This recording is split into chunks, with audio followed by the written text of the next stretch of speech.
Hello hello hello students, कैसे हैं आप सभी। आशा आप सभी अच्छे होंगे। मैं भी अच्छी हूँ। तो स्वागत आप सभी के राधिका यादव क्लासेस में। तो पिछली क्लास में हमने थोड़ा सा न्यूक्लियस के बारे में पढ़ा था और कुछ दो टॉपिक किए थे, बल्क ट्रांसपोर्ट और एक्टिव ट्रांसपोर्ट के बारे में पढ़ा था। तो एक बार पीछे का रिवाइज कर लेते, फिर हम आगे न्यूक्लियर एनवलप, न्यूक्लियर पोर्स और न्यूक्लियर मैट्रिक्स और न्यूक्लियर प्लाज्म के बारे में पढ़ेंगे। ठीक है। तो पहले मैंने क्या बताया था, एक्टिव ट्रांसपोर्ट। एक्टिव ट्रांसपोर्ट में क्या होता है, एनर्जी की रिक्वायरमेंट होती है। किसके लिए एनर्जी की रिक्वायरमेंट होती है? मॉलिक्यूल को आर पार जाने के लिए। ठीक है। बल्क ट्रांसपोर्ट में क्या होता है, एक्टिव ट्रांसपोर्ट में क्या था, लो टू हाई कॉन्सेंट्रेशन हो रहा था। लो टू हाई कॉन्सेंट्रेशन हो रहा था तो क्या हो रहा था, एनर्जी की रिक्वायरमेंट ज्यादा हो रही थी हमको। ठीक है। उसके बाद बल्क ट्रांसपोर्ट। बल्क ट्रांसपोर्ट में क्या था कि जो बाहरी और कॉम्प्लेक्स मॉलिक्यूल थे उनका सेल मेम्ब्रेन के उनको सेल मेम्ब्रेन के आर पार करवाना, मतलब सेल मेम्ब्रेन से क्या करवाना, उनको बाहर निकालना है, फिर अंदर भेजना, तो उसको क्या कहते थे, बल्क ट्रांसपोर्ट कहते थे। ठीक है। और मैंने बताया था न्यूक्लियस की डिस्कवरी 1831 में हुई थी, रॉबर्ट ब्राउन ने की थी। और हमने इतना ही पढ़ा था। और बताया था मैंने आपको आरएनए डीएनए। तो आज हम पढ़े न्यूक्लियस के पार्ट, ये क्या है, न्यूक्लियर एनवलप। किस चीज के पार्ट है ये, न्यूक्लियस के ही पार्ट है। ठीक है। न्यूक्लियस को ब्रेन ऑफ सेल भी कहा जाता है। न्यूक्लियस को ब्रेन ऑफ सेल भी कहा जाता है। अगर न्यूक्लियस नहीं होगा तो सेल की कोई महत्वता ही नहीं, क्योंकि डीएनए भी नहीं होगा। न्यूक्लियस के अंदर डीएनए है, तो डीएनए नहीं होगा तो फिर सेल की कोई महत्वता ही नहीं है। तो जेनेटिक मटेरियल ही नहीं होगा तो डीएनए की कोई इंपॉर्टेंस ही नहीं है वहां पे, मतलब जेनेटिक मटेरियल नहीं होगा तो वहां पे सेल की कोई इंपॉर्टेंस नहीं है। ठीक है। तो सबसे पहले पढ़ेंगे हम न्यूक्लियर एनवलप। देखो पहले मैं आपको बता देती हूँ।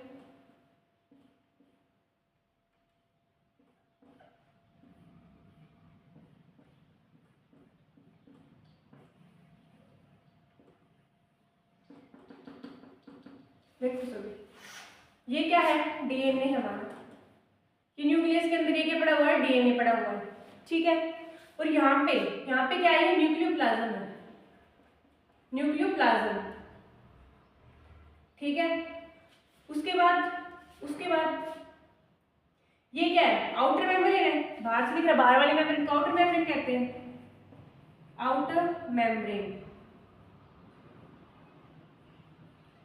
ये अंदर वाले मेम्ब्रेन, इसको क्या बोलेंगे, इनर मेम्ब्रेन।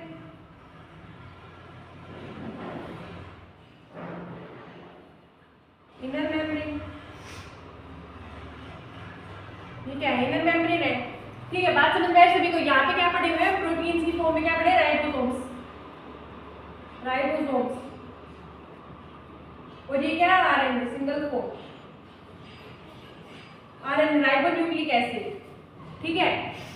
ये क्या था, डीएनए था। यहाँ पे न्यूक्लियोप्लाज्म, यहाँ पे न्यूक्लियर मेम्ब्रेन, आउटर मेम्ब्रेन, यहाँ पे इनर मेम्ब्रेन। ठीक है। बात समझ में आई सभी को, बात समझ में आ गई सभी को, समझ में आएगी बात सभी को। उसके बाद यहाँ पे क्या होती है, न्यूक्लियर पोर्स होती है, न्यूक्लियर पोर्स, न्यूक्लियर पोर्स। ठीक है। इनर मेम्ब्रेन और आउटर मेम्ब्रेन को क्या कहते हैं, न्यूक्लियर मेम्ब्रेन कहते हैं। ये जो इनर मेम्ब्रेन है और आउटर मेम्ब्रेन है, इनको क्या बोलेंगे हम, न्यूक्लियर मेम्ब्रेन बोलेंगे। इनको क्या बोलेंगे, न्यूक्लियर मेम्ब्रेन बोलेंगे। बात समझ में सभी को। क्या करता है, सबसे पहले तो मान लो ये न्यूक्लियस है। ठीक है। इसके अंदर यहाँ पे क्या पड़ा हुआ है, डीएनए। यहाँ पे क्या हुआ, डीएनए होगा, जेनेटिक मटेरियल। ठीक है।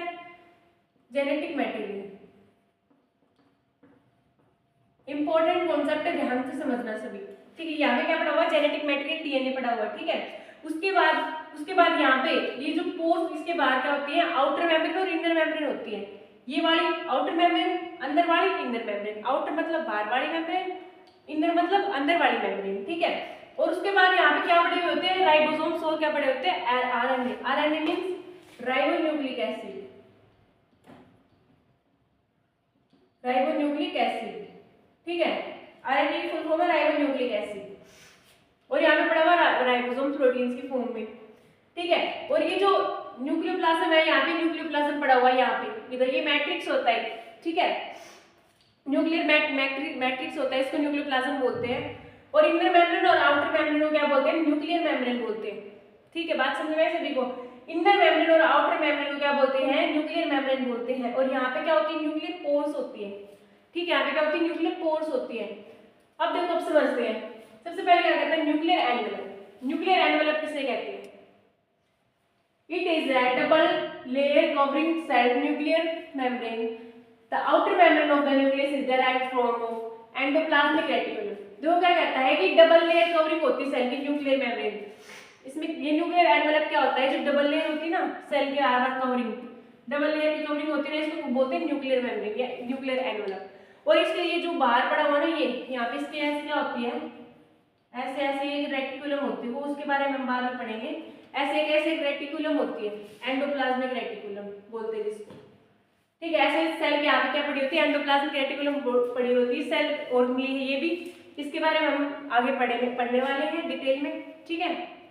तो ये क्या थी, एंडोप्लाज्मिक रेटिकुलम पड़ी हुई थी, इसी को क्या बोलते हैं, न्यूक्लियर एनवेलप बोलते हैं। आउटर मेम्ब्रेन और इनर मेम्ब्रेन, ये क्या होती है, न्यूक्लियर मेम्ब्रेन होती है, इसी को बोलते हैं न्यूक्लियर, इसको बोलते हैं न्यूक्लियर एनवेलप, ठीक है। बात समझ में आई सभी? इसको क्या बोलते हैं, न्यूक्लियर एनवेलप बोलते हैं। एक बार इसकी डेफिनेशन भी नोट कर लेना सभी। बात समझ में आई सभी को, न्यूक्लियर एनवेलप बोलते हैं इसको।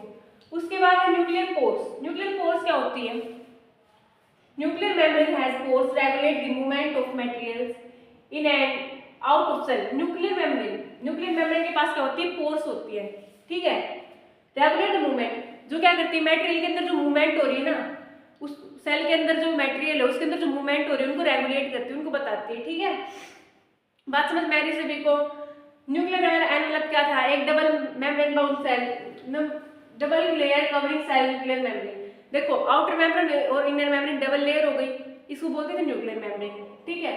और nucleus, the outer membrane of nucleus is derived from the endoplasmic reticulum. जो आउटर मेम्ब्रेन थी उसके बाहर क्या लगी थी, एंडोप्लाज्मिक रेटिकुलम लगी हुई थी। कुछ ऐसा स्ट्रक्चर होता है उसका, ऐसे सब कुछ ऐसे पड़े, ऐसे मान लो आउटर मेम्ब्रेन, तो इसके बाहर क्या पड़ी हुई है, एंडोप्लाज्मिक रेटिकुलम होती है ऐसे, ठीक है। न्यूक्लियर पोर्स में बताया मैंने, न्यूक्लियर मेम्ब्रेन के पास पोर्स होते हैं, जो सेल के अंदर जो मटेरियल्स की जो क्या हो रही है, मूवमेंट हो रही है, उनको क्या करते हैं, रेगुलेट करते हैं, ठीक है। उसके बाद आता है न्यूक्लियर मैट्रिक्स और न्यूक्लियर प्लाज्म। देखो, न्यूक्लियर पोर्स यहाँ पे थी ना, न्यूक्लियर पोर्स क्या होती है, यहाँ पे होती है डीएनए के आसपास, ठीक है। क्या करती है, जो इसके अंदर जो मूवमेंट हो रही है ना मटेरियल की, राइबोसोम्स की, डीएनए की, आरएनए की, तो इसको क्या करती है, रेगुलेट करती है। और डीएनए और आरएनए, देखो भाई, डीएनए को अगर हम खोलेंगे, तो कुछ ऐसा सा स्ट्रक्चर दिखाई देगा, कुछ ऐसा सा स्ट्रक्चर दिखाई देगा, ठीक है। और आरएनए, ये क्या होती है, डबल लेयर होती है इसकी, ठीक है। ये क्या डबल लेयर है। और राइबोसोम क्या, वो आरएनए क्या होते हैं, ऐसे सिंगल होते हैं, थ्रेड लाइक स्ट्रक्चर खुल जाते हैं, तब ये आरएनए बन जाते हैं, आरएनए। ये क्या है, डीएनए। ये क्या है, डीएनए। जब डबल होती है, ये कुछ ऐसा स्ट्रक्चर दिखाई दे, जब समझ जाने ये डीएनए। जब सिंगल फॉर्म में होते हैं तब कहते हैं उसको आरएनए, राइबोन्यूक्लिक एसिड, ठीक है। बात समझ में आ रही सभी को? अब चलते हैं हमारे टॉपिक पर, न्यूक्लियर मैट्रिक्स और nucleoplasm. It is a ground substance of the nucleus, which is a complex colloidal fluid that contains nucleosides. Nucleosides मतलब DNA, RNA, मतलब DNA और RNA, DNA और RNA, ठीक है। Nucleosides, DNA, protein and enzymes. देखो, nuclear matrix और nucleoplasm. Nucleoplasm के अंदर क्या क्या होते हैं, एक ग्राउंड सब्सटेंस होता है, फ्लूइड होता है, ये ग्राउंड सब्सटेंस होता है न्यूक्लियस के अंदर, कॉम्प्लेक्स कोलोइडल फ्लूइड। कॉम्प्लेक्स मतलब ज्यादा मात्रा में फ्लूइड रखता है ये। इट कंटेन्स डीएनए, ये क्या करता है, डीएनए रखता है, आरएनए रखता है, ठीक है। न्यूक्लियोसाइड्स, और क्या करता है, एंजाइम्स जो होती है ना, प्रोटीन्स, एंजाइम्स, ये क्या होती है, न्यूक्लियोप्लाज्म के अंदर ही होती है।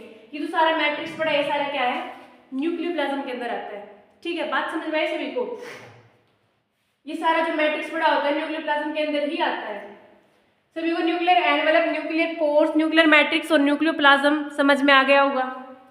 समझ में आ गया सभी को? ये क्या है, न्यूक्लियस के ही पार्ट थे। न्यूक्लियस अभी खत्म नहीं हुआ है, इसके बारे में हम और डिटेल में पढ़ने वाले हैं नेक्स्ट वीडियो में। तो आशा आप सभी को nuclear envelope, nuclear pores, nuclear matrix and nucleoplasm अच्छे से समझ में आ गया होगा। अच्छे समझ में आ गया। फिर से एक बार रिवाइज करा देती हूँ। न्यूक्लियर एनवेलप क्या था, एक डबल लेयर थी आउटर मेम्ब्रेन, और इनर मेम्ब्रेन क्या कहते थे, न्यूक्लियर मेम्ब्रेन कहते थे। ठीक है, इसके और क्या कहता है कि आउटर मेम्ब्रेन के बाद कुछ ऐसे से रेटिकुलम लगी हुई थी, एंडोप्लाज्मिक रेटिकुलम। इसके बारे में डिटेल में नेक्स्ट वीडियो आगे वाली वीडियोस में पढ़ने वाली है। ठीक है, उसके बाद क्या बोल रहा है, न्यूक्लियर पोर्स। न्यूक्लियर पोर क्या होती है, जो सेल में जो न्यूक्लियर मेम्ब्रेन होती है, एक न्यूक्लियर मेम्ब्रेन के पास जो पोर होती है, न्यूक्लियर मेम्ब्रेन जो होती है उसके पास क्या होती है, पोर होती है। वो क्या करती है, जो मटेरियल सेल के अंदर जो मटेरियल है उसके अंदर जो मूवमेंट हो रही है उसको क्या करती है, रेगुलेट करती है। ठीक है, उसके बाद आता है न्यूक्लियर मैट्रिक्स और न्यूक्लियोप्लाज्म। ये क्या होता है, ग्राउंड सब्सटेंस होता है न्यूक्लियस का। इसके अंदर क्या होता है, कॉम्प्लेक्स कोलोइडल फ्लूइड। इसके पास ज्यादा मात्रा में फ्लूइड पड़ा होता है, दैट कंटेन्स इस फ्लूइड के अंदर क्या होता है, डीएनए, आरएनए, प्रोटीन्स और एंजाइम्स होती हैं। ठीक है, बात समझ में आ गई सभी को। न्यूक्लियस के तीनों चीजें समझ में आ गई सभी को, nuclear envelope, nuclear pores, nuclear matrix और न्यूक्लियोप्लाज्म।